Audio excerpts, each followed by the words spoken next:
berkaitan dengan bencana, yang paling harus disoroti adalah Menteri Kehutanan, Menteri Lingkungan, dan juga mungkin Menteri ESDM.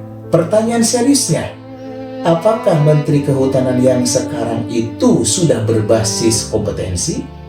Kalau bukan berbasis kompetensi dan integritas, maka ketika dia tetap menjabat itu khianat. Menteri Lingkungan Hidup apakah sudah sesuai basis kompetensi? Sudah berbasis daripada integritas? Begitupun Menteri SDM. Nah, oleh karena itu, ini semestinya menjadi evaluasi bagi Presiden.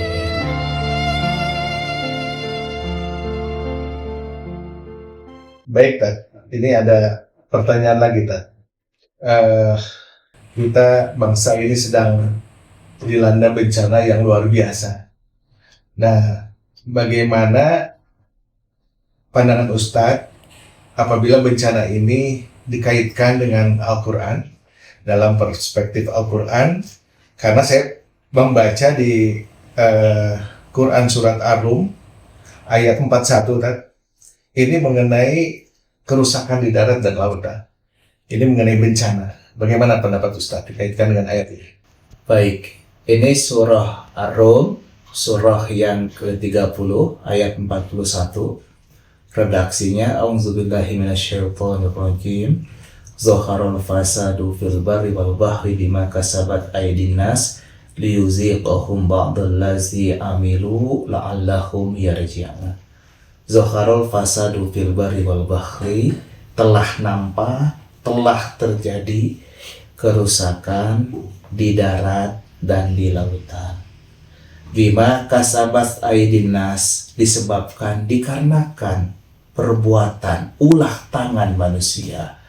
Nah, kalau kita melihat terjadinya bencana di Aceh, di Sumatera Utara, di Barat, di Sumatera Barat, banjir bandang ini relevan sekali ayat ini. Bahwa terjadinya musibah di Aceh, bencana di Aceh, di Sumatera Utara, di Sumatera Barat, yang mengakibatkan ada 1.006 orang meninggal. Mungkin sekarang bisa jadi lebih. Ada 200 lebih yang masih hilang. Kemudian yang luka-luka ada ribuan. Belum lagi yang mengungsi, yang awalnya kurang lebih 1 juta, sekarang katanya tinggal 650.000 lagi.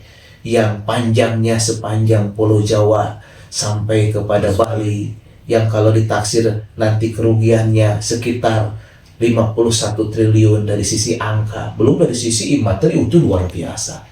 Nah, Kebutuhan untuk recovery, perbaikan lagi dan lain sebagainya, yang itu bisa berapa tahun.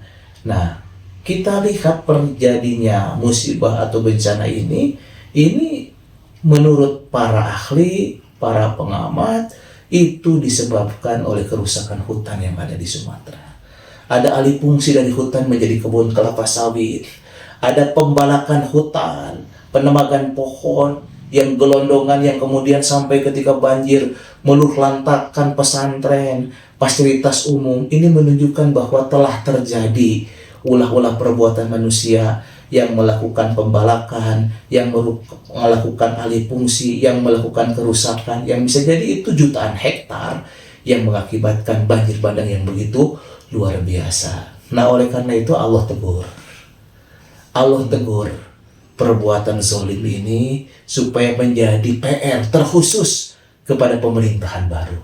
Supaya pemerintahan baru, khususnya Presiden Prabowo, tahu bahwa ada banyak pihak-pihak pejabat yang rakus, oligarki yang serakah, yang berkolusi, sehingga mengakibatkan kerusakan alam khususnya di Sumatera, yang mengakibatkan banjir. Kelanjutan daripada redaksi ayat surah Ar-Rum 41 tadi, liyuziqahum ba'dallazi amilu. Allah menghendaki apa? Menghendaki agar mereka, maksudnya manusia yang melakukan kerusakan itu, merasakan dari sebagian akibat dari perbuatannya itu. Nah, jangan sampai yang melakukan perusakan oligarki, yang berdampak masyarakat yang tidak berdosa. Nah, ini harus dikembalikan lagi, harus diminta pertanggungan jawabnya kepada oligarki, kepada penguasa yang itu pejabat yang melakukan Kebijakan. yang melakukan kebijakan, tanda tangan atau apapun yang berkolusi.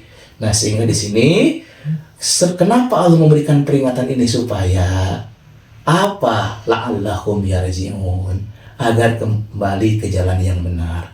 Jadi kepada presiden bahwa ini harus diambil hikmah. Kita tidak hanya berbicara bagaimana melakukan bantuan kepada korban yang terdampak. Tidak hanya berbicara recovery atas terjadinya bencana, tapi juga harus mengurai kenapa bencana ini terjadi. Bencana ini terjadi akibat ulah-ulah tangan manusia yang serakah, pejabat dan taipan oligarki yang merusak hutan Sumatera.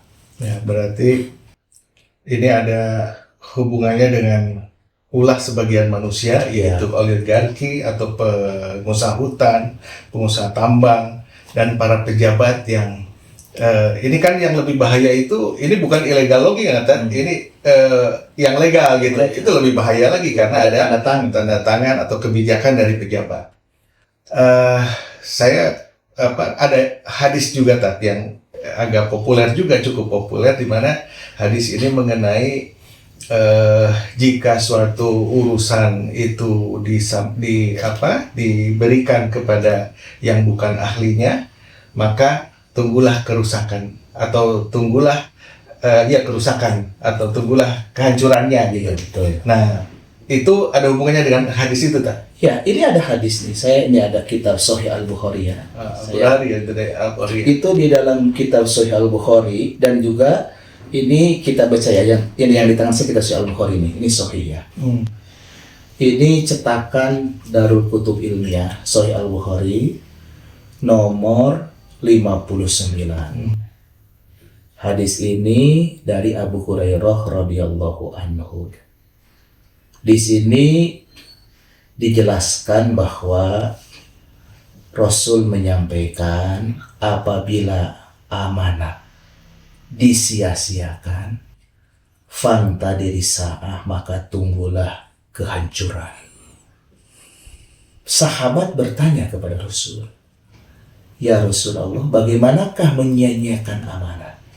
Rasul bersabda, yang dimaksud menyia-nyiakan amanah adalah iza wusidal amru, apabila urusan, jabatan, kekuasaan diserahkan ila goiri ahlihi, kepada yang bukan ahlinya, fantadiri sa'ah, maka tunggulah kehancurannya. Berkaitan dengan bencana, yang paling harus disoroti adalah Menteri Kehutanan, Menteri Lingkungan, dan juga mungkin Menteri ESDM. Pertanyaan seriusnya, apakah Menteri Kehutanan yang sekarang itu sudah berbasis kompetensi? Kalau bukan berbasis kompetensi dan integritas, maka ketika dia tetap menjabat itu khianat. Menteri Lingkungan Hidup apakah sudah sesuai basis kompetensi, sudah berbasis daripada integritas? Begitupun Menteri SDM. Nah, oleh karena itu, ini semestinya menjadi evaluasi bagi Presiden. Munculnya banjir bisa jadi ini karena kurangnya pengawasan. Bahkan bisa jadi menteri terdahulu sebelum kabinet ini ada yang kong-kalingkong dengan oligarki. Perlu juga diusut bagaimana kinerja Menteri Kehutanan yang terdahulu. Kalau ternyata di situ ada pelanggaran hukum, jangan ragu untuk ditindak. Tindakan dari Presiden yang mensikapi para pejabat yang bermasalah itu menjadi harapan bagi rakyat Indonesia agar di kemudian hari tidak ada lagi bencana akibat ulah-ulah tangan manusia yang rakus dan serakah. Begitu. Wallahu a'lam bishawab. Baik, terima kasih atas pemaparannya. Ya, Mudah-mudahan bermanfaat Amin. bagi kita semua. Jazakallahu khairan. Assalamualaikum warahmatullahi wabarakatuh. Waalaikumsalam warahmatullahi wabarakatuh.